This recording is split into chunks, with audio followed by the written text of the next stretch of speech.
All right, Reddit, buckle up, because I'm about to tell you a story that'll make you question humanity, cheer for my dad, and maybe even get a little hungry for tacos.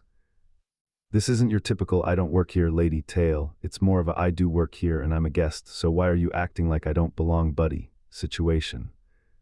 So picture this, my dad, Mateo, and a bunch of his coworkers are on a business trip. They just checked into this swanky hotel, the kind with plush carpets and that faint smell of expensive air freshener. But the real highlight, the lobby taco bar. Yeah, you heard me, free, unlimited tacos for guests, right there in the lobby. You better believe my dad and his crew were practically tripping over themselves to get to it. Now my dad, he's not just Mateo, he's Mateo, charismatic, larger than life, always the guy making everyone laugh. He was mingling, laughing, probably already on his second plate of tacos, completely in his element. He's the kind of guy who brightens a room, you know. Everything was going great, the vibe was buzzing until this guy, let's call him Mr. Stick Up His Butt, who turned out to be the hotel manager, zeroes in on my dad. He sidles up, taps him on the shoulder, and his voice is all stiff and formal. "Excuse me, sir," he says, "but this taco bar is exclusively for hotel guests." My dad, still beaming from a joke he'd just told, just smiles. "Yeah, I know, pal," he says, gesturing to his freshly checked-in coworkers. "Good thing we are guests then, huh?" He figured it was a misunderstanding, maybe Mr. Stick Up His Butt just hadn't seen him check in. But Mr. Stick Up His Butt wasn't letting up. He narrows his eyes, his mouth a thin line. "Well, I haven't seen you with a key pass. Could you please present it?" Now my dad's smile starts to falter. He's just standing there minding his own business, enjoying a free taco, and this guy is demanding ID like he's trying to sneak into a club. "A key pass?" my dad asks, his brow furrowing slightly. "What for?" "I literally just checked in an hour ago. My room's right upstairs." Mr. Stick Up His Butt just shrugs, a smug little gesture. "Hotel policy, sir. Guests are required to show proof of stay." His gaze lingered a little too long, a little too pointedly on my dad, who happens to be a black man. Meanwhile, his paler coworkers were feasting without a single challenge. The lobby was fairly busy, but my dad was the only one getting this special attention. That's when my dad's charisma started to morph into something else, a deep, simmering irritation. "Policy," he repeated, his voice losing its jovial tone. "So, you're telling me out of everyone here, I'm the one who needs to prove I belong? You really want to make a scene over a taco?" Mr. Stick Up His Butt, clearly not used to being challenged, puffed out his chest a bit. "Sir, if you are a guest, it should be no issue to show your key card. Otherwise, I'm afraid I'll have to ask you to leave the bar area." His tone was becoming more confrontational, like he was daring my dad to resist. At this point, my dad wasn't just annoyed, he was genuinely offended. He could feel eyes on them. He was being singled out, publicly questioned, and the implication was clear: you don't look like you belong here. He looked around at the other guests, then back at the manager, his face hardening. "You know what? This is ridiculous. I'm not showing you my key card just because you decided to pick me out of a crowd. I'm a paying guest and I'm being harassed. I want to speak to your supervisor right now." Mr. Stick Up His Butt's face went from smug to a startled pale. He stammered, "Sir, there's no need, I assure you." He suddenly started apologizing, a desperate, fumbling mess. He must have realized he'd stepped in it, but it was too late. My dad had already made a statement, and the uncomfortable silence in the lobby was deafening. A woman who we'll call Ms. Damage Control appeared, looking harried. She was the actual supervisor. "What seems to be the problem here?" she asked, her eyes darting between my furious dad and the flustered manager. My dad didn't mince words. He laid out the whole situation, loud enough for a good portion of the lobby to hear. "The problem, ma'am, is that your manager here decided to target me, out of everyone at this taco bar, and demand I prove I'm a guest. He assumed I didn't belong, he racially profiled me, and frankly, it's disgusting." The word racially profiled hung in the air like a thunderclap. Ms. Damage Control's eyes widened and her face went from harried to utterly horrified. She started apologizing profusely, practically bowing, her eyes flicking to the other guests who were now openly staring. She knew this was a PR nightmare in the making. My dad, never one to let an opportunity for justice and a good deal pass him by, held up a hand. "Apologies are nice, ma'am, but they don't erase public humiliation. Now I suggest you comp my entire group's dinner tonight and make sure the drinks are on the house too. Or, we can discuss this further with corporate, and I'm sure they'd love to hear how your manager treats paying guests." Ms. Damage Control didn't hesitate. Consider it done, Mr. Mateo. Absolutely. Dinner and drinks all on us. And please accept our sincerest apologies for this unfortunate incident. It will be addressed immediately. She practically whisked Mr. Stick-Up-His-Butt away, leaving him looking like a scolded puppy. And that, my friends, is how my dad, Mateo, turned a totally absurd, humiliating situation into a win. He got a free dinner, free drinks, and made sure a hotel manager learned a very public, very important lesson about not judging a book or a taco-eating guest by its cover. It's a powerful reminder that sometimes you just gotta stand your ground, call out BS when you see it, and maybe, just maybe, you'll walk away with some freebies. Never let anyone make you feel like you don't belong, especially when you absolutely do. Thanks for reading, folks. Catch you next time on r/IDontWorkHereLady. You think the first two were crazy, the next one's a whole different level. Hit that subscribe button so you don't miss more stories like this. You ever just try to be a decent human being, grab some groceries, and the universe decides to throw a full-blown Wal-Mart Karen at you? Yeah, that was my Tuesday morning, and let me tell you, it went from 0 to police involvement faster than you can say, "I don't work here." It was still early, the kind of quiet morning at Wal-Mart where you can actually navigate the aisles without feeling like you're in a mosh pit. I was just cruising through the grocery section, ticking off my list: milk, bread, the usual stuff. I'm Ethan, by the way, and I'm usually pretty chill, just trying to get in and out. But I've got a soft spot for folks who need a hand, and sometimes that gets me into trouble. As I was heading for the exit, I spotted her. A sweet, elderly woman, probably in her late 70s, grappling with a cart overflowing with groceries.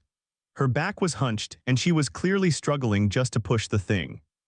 Now, I'm not a monster, so I walked over. "Ma'am, do you need some help getting these to your car?" I asked, offering a smile. Her face lit up. "Oh, bless you, young man, that would be a godsend."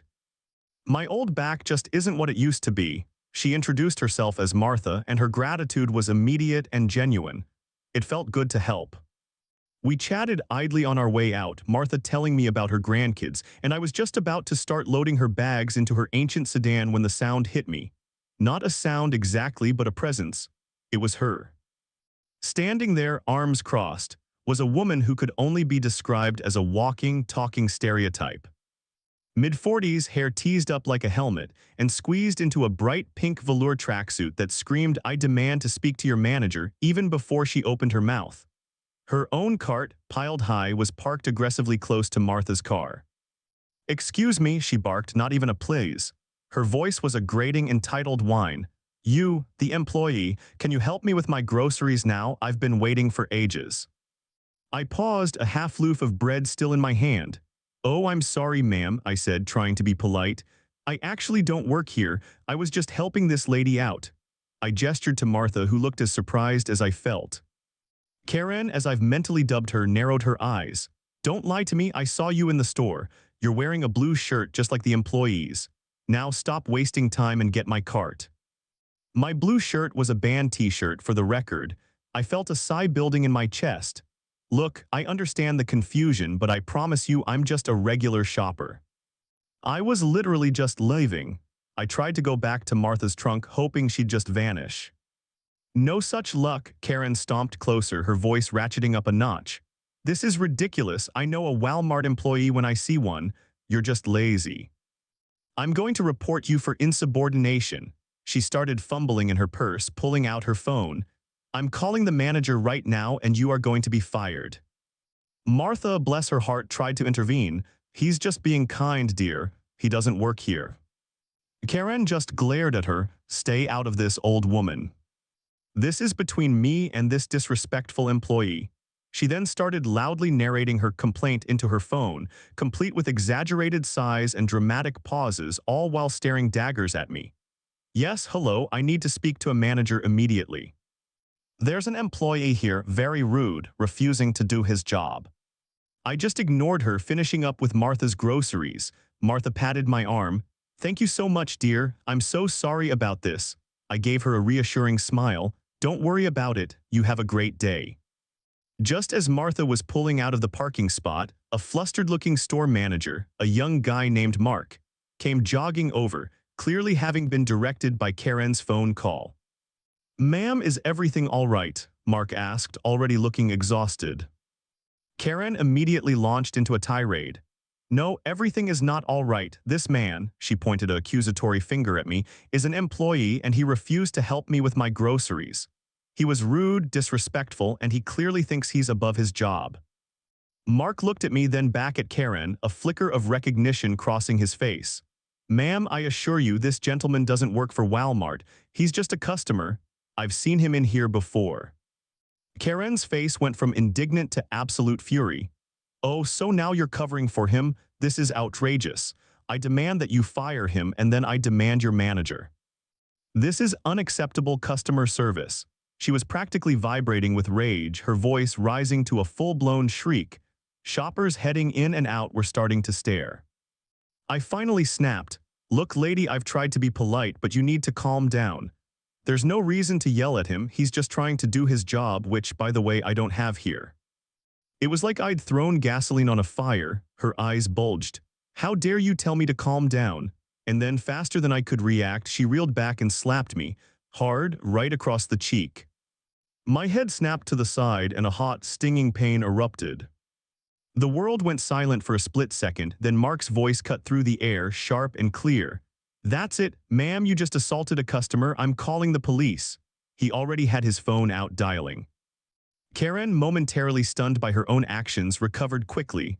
"Oh, you are not. I'll call my husband. He's a lawyer. You're all going to regret this," she screamed, now threatening Mark too.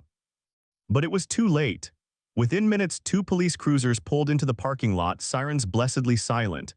Mark quickly explained the situation, pointing at me, then at Karen, who was now tearfully trying to play the victim, claiming I had assaulted her.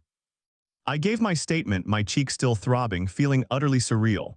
Then, a stroke of pure, unadulterated luck. A guy who'd been sitting in his car, eating a breakfast sandwich, walked up to the officers. "Excuse me, officers," he said, holding up his phone. "I recorded the whole thing." She definitely slapped him.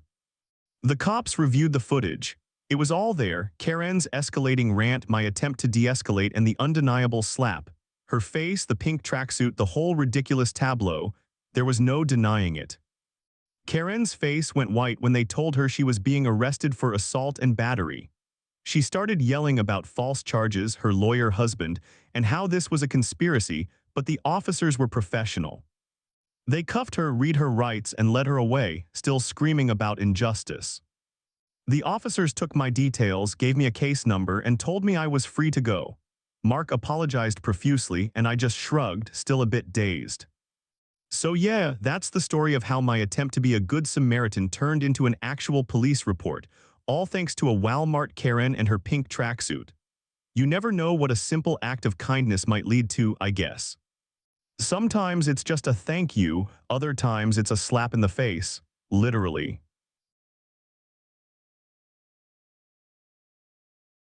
Ever had one of those days where you're just trying to do something chill, like shop for a new sound system, and instead, you get dragged into an absolute dumpster fire of human idiocy? Yeah, that was me, Cameron, just the other day at Best Buy. You guys probably know my tales of retail woe, but this one takes the cake, eats it, and then spits it back at you. Seriously, buckle up. So my friend, let's call him Alex, and his mom were in town, and we figured it was the perfect excuse to finally upgrade my home theater speakers. You know, subwoofers, surround sound, the whole 9 yards. We were having a pretty good time, actually, wandering through the electronics aisle, geeking out over specs and comparing brands. Alex's mom was just happy to be along for the ride, enjoying the buzz of the store.